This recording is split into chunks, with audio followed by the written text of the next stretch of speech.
Bago ngayong gabi, ibinabiyahe na patungo sa compound ng Independent Commission on Infrastructure ang 8 mamahaling sasakyan na iniuugnay kay Zaldico na sinilbihan ng Bureau of Customs ng warrant of seizure and detention.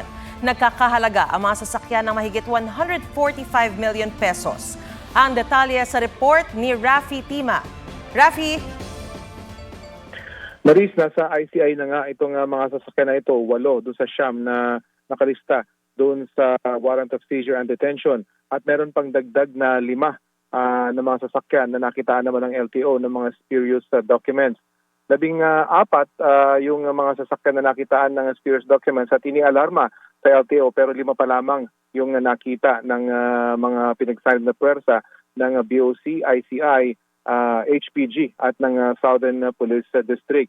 Pero yung 8 na subject ng warrant ay karamihan dito mga bulletproof, mga armored vehicles, na mga luxury vehicles, at sa kabuuan nga ay nagkakahalaga ng mahigit 140 million pesos. Kasama rito ay 3 Cadillac Escalade, 2 Lexus, Toyota Sequoia at Toyota Land Cruiser. Pinaghahanap naman yung isang Rolls Royce na wala sa parking area ng kondo at ayon sa BOC ay inalis kanina lang umaga.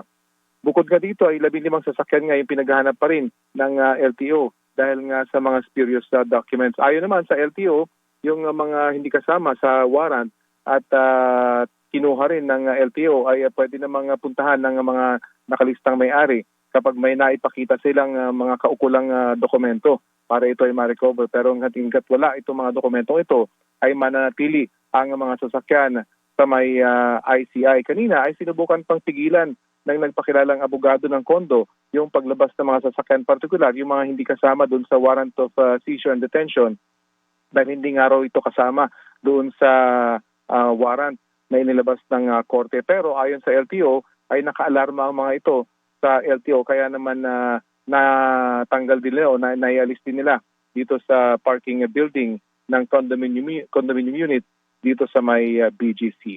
Yan po rin ang latest mula rito sa Makati. Marie? Maraming salamat, Rafi Tima. Isa na ang kumpirmadong patay sa pagguho ng tambak ng basura sa isang pribadong landfill sa Cebu City. Nasa 30 pa ang pinaghahanap.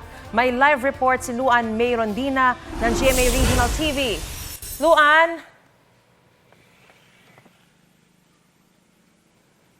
Maris, nagpapatuloy ang rescue operation sa mga nagtatrabaho sa pribadong landfill na natabunan ng gumuho ang mga basura kaninang hapon. Ayon sa mga otoridad, nasa 30 individual pa ang kanilang pinaghahanap. Sabi ni Cebu City Councilor Joel Garganera, pahirapan ang pag-rescue sa mga natrap na trabahador dahil gumagalaw pa rin ang bundok ng mga basura. Sa ngayon, 9 na individual pa lang ang na-rescue. Isa sa kanila ay namatay kalaunan sa hospital. Nagkainitan pa ang mga pamilya ng mga biktima at ang mga gwardya ng landfill dahil tanging mga rescue personnel lang ang pinapapasok. At wala raw silang makuhang update kung nakaligtas ba ang kanilang mahal sa buhay. Bukod sa mga nagtatrabaho sa landfill, may mga trabahante rin na mga kontraktor ang pinaghahanap. Maris, tiniyak naman ng lokal na pamahalaan na may ibang landfill na mapagtatapunan ng basura ang Cebu City. Maris? Luan, tukay na ba ng mga otoridad ang dahilan ng pagguho ng basura? Sa ngayon, Maris, hindi pa tukoy ng mga otoridad pero isa sa pinaghihinalaan nila dahil napakataas na raw ang mga basura na naimbak sa nasabing landfill. May mga estruktura Nasa bang... mga 10 floors na raw ang taas nito. all right. May mga estruktura na bang apektado dahil sa pagguho ng landfill na yan, Luan? Tanging ang estruktura lang ng kumpanya ng nasabing private landfill, Maris, ang apektado. Alright, pag-iingat kayo. Maraming salamat sa iyong ulat. Luan May Rondina ng GMA Regional TV. Samantala, inanunsyo ng Quiapo Church na i-extend ang pahalik sa Quirino Grandstand hanggang alas 10 ng umaga sa Sabado, January 10. Ngayong bisperas ng pista, dagsa pa rin ang mga deboto na halos magdamag ng tiniis ang pila. Mula sa Quirino Grandstand, may live report si Jamie Santos. Jamie!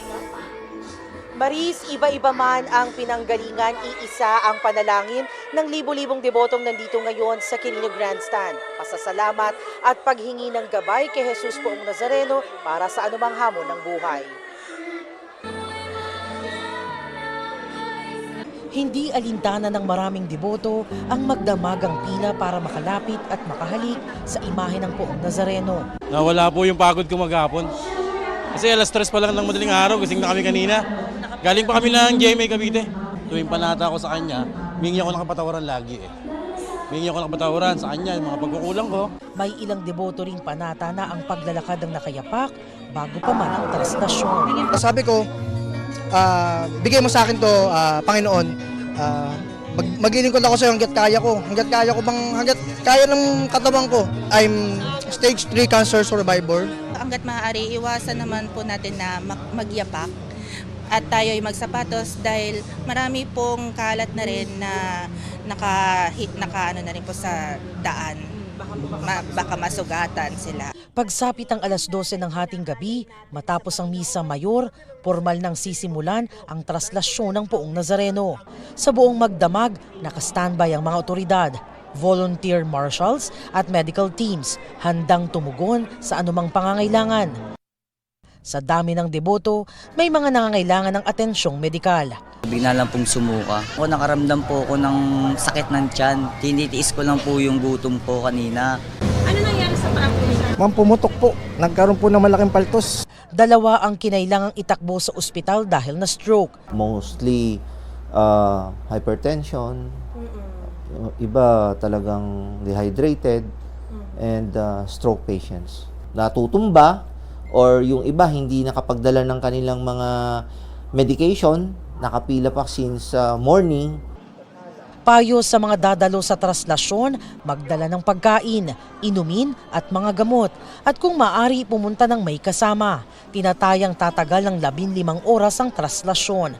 Ang panalangin lang namin is ang kaligtasan talaga ng ating mga kadiboto. Kahit abutin pa yan ng 24 oras, basta makatitiyak na ang bawat isa ay ligtas. Ang ibang hindi na pumila sa Quirino Grandstand, nasa Quiapo Church para doon na magpupunas ng panyo sa imahen at dumalo sa oras-oras na banal na misa.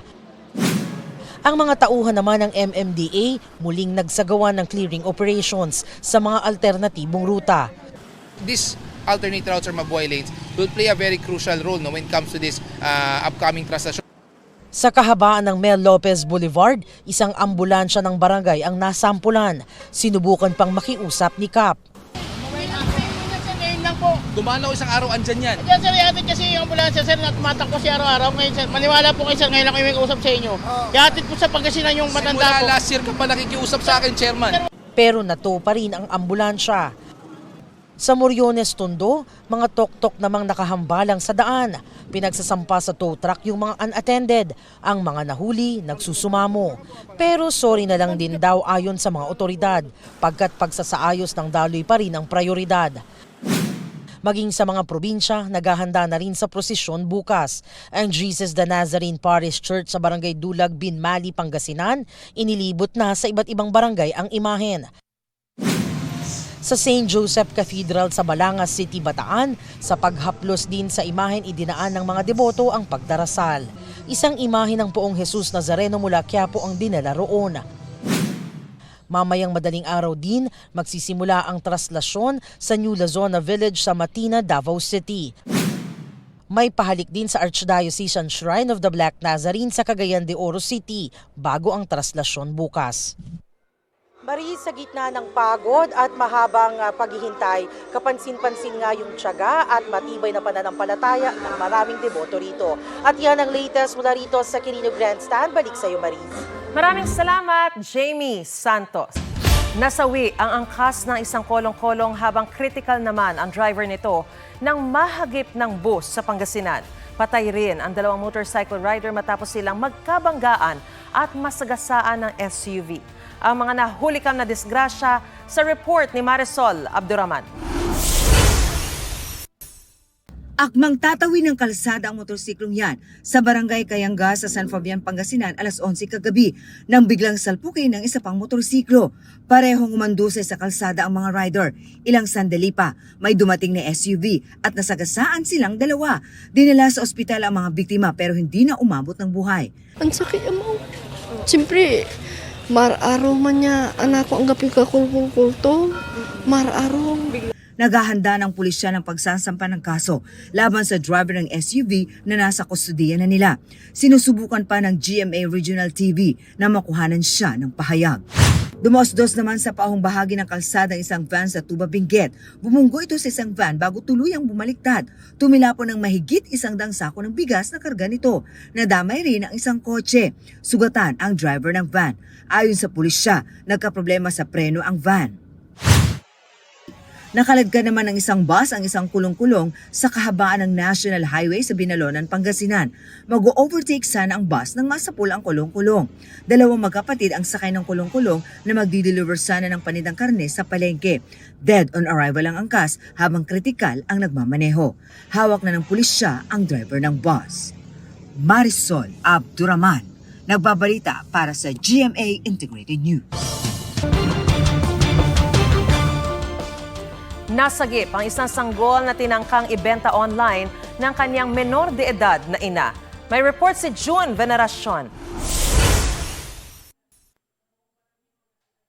Inaresto ng mga pulis ang 17 anyos na dalagang yan na ibinibenta umano ang isang buwang gulang niyang anak. Na-monitor ng pulisya ang online post ng dalaga na inilalako ang anak sa halagang 55,000 pesos. Dahil mga menor de edad ito, both parties itinakwil sila ng kanilang mga pamilya. So, hindi alam kung paano isusustain yung panganganak, yung pag-alaga. Nasa kustodiya ng mga social worker ang iniligtas sa sanggol, pati ang ina nito, na maharap sa kasong paglabag sa Anti-Trafficking in Persons Act. Iniimbestigahan naman kung may pananagutan ang 18 anyos na ama ng bata sa tangkang pagbibenta. Meron sila actually kausap na tao nasa Japan na nagpapadala ng pera sa kanila. Parang earnest money, deposit, investment. So, nakakatakot na kung hindi namin nakuha yung bata, kanino mapupunta. Naaalarma ang Women and Children Protection Center ng PNP sa tumataas na bilang ng mga nabibistong babies for sale. Noong 2024, 5 ang nailigtas, 8 naman noong nakaraang taon. Pwede naman kasi nilang isurrender na hindi nila pagkakakitaan. Yun eh. Pag may kapalit na kasing bayad, doon na nalalabag yung batas kasi ginawa mong kalakal. June Veneracion, nagbabalita para sa GMA Integrated News.